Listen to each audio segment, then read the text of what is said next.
dituruti tanpa berpikir keadaan mereka yang miskin, dan ibunya harus berbanting tulang mencari nafkah dengan menahan rasa sakit.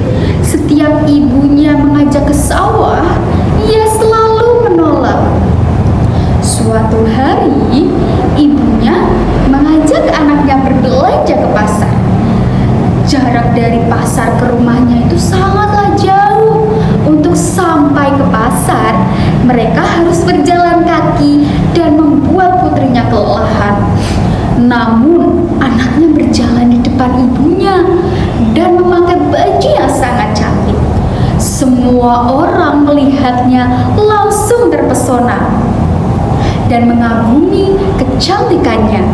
Sedangkan ibunya berjalan di belakang membawa keranjang belanjaan, berpakaian sangat dekil layaknya seorang pembantu. Karena letak rumah mereka yang jauh dari masyarakat, kehidupan mereka tidak ada satupun orang yang tahu. Akhirnya mereka masuk ke dalam desa. Semua mata tertuju kepada kecantikan putrinya tersebut. Banyak sekali pemuda yang menghampiri dan memandangi wajahnya. Namun, penduduk desa pun sangat penasaran siapa perempuan yang ada di belakangnya itu. "Hai gadis cantik, siapakah perempuan yang ada di belakangmu itu? Apakah dia ibumu?" tanya seorang pemuda. "Tentu saja bukan, dia seorang pembantu," jawab gadis itu dengan sinis. Sepanjang jalan, setiap bertemu dengan penduduk desa, mereka selalu bertanya hal yang sama. Namun, ia terus menjawab bahwa ibunya seorang pembantu. Ibunya sendiri diperlakukan layaknya seorang pembantu. Pada awalnya, ibunya itu masih bisa menahan diri setiap kali mendengar jawaban putri kandungnya sendiri. Namun, mendengarnya berulang kali membuat hati ibunya sangat sakit hati dan sedih. Tiba-tiba di tengah perjalanan, ibunya berhenti dan duduk di pinggir jalan sambil meneteskan air mata. "Ibu, kenapa berhenti di tengah jalan? Ayo lanjutkan perjalanan," tanya putrinya dengan heran.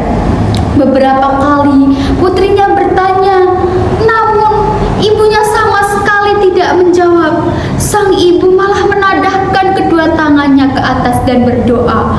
Melihat hal aneh yang dilakukan ibunya, anaknya sangat merasa kebingungan. "Ibu, sedang apa kau di sana?" Sang ibu tetap tidak menjawab dan terus berdoa untuk menghukum putrinya sendiri. "Ya Tuhan, ampunilah hamba.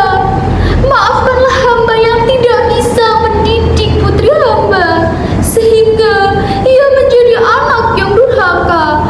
Ampunilah hamba ya Tuhan, hukumlah anak durhaka ini," doa sang ibu. Tiba-tiba mendung gelap, petir menyambar, dan hujan deras pun turun dengan perlahan. Tubuh putrinya sedikit demi sedikit dari kaki berubah menjadi batu. Sudah sampai setengah badan, gadis itu menangis dan memohon ampun kepada ibunya. Ia merasa ketakutan. "Ibu, tolong aku. Apa yang terjadi dengan kakiku? Aku minta maaf, Ibu.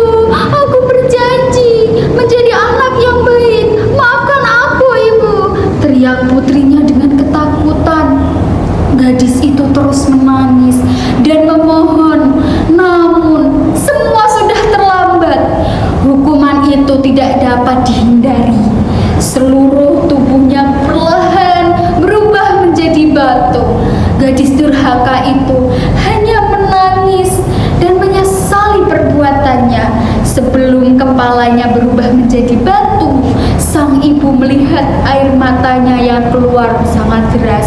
Namun orang-orang yang berada di sekitarnya tidak bisa berbuat apa-apa dan menyaksikan peristiwa tersebut. Seluruh tubuh gadis itu berubah menjadi batu. Sekalipun sudah menjadi batu,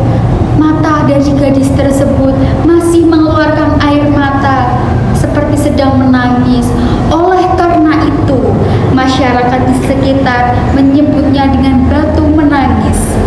Dan cerita itu masih ada sampai sekarang.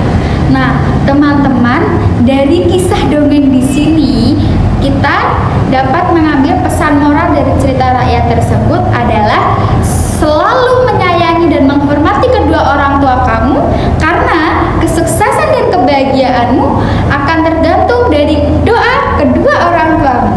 Terima kasih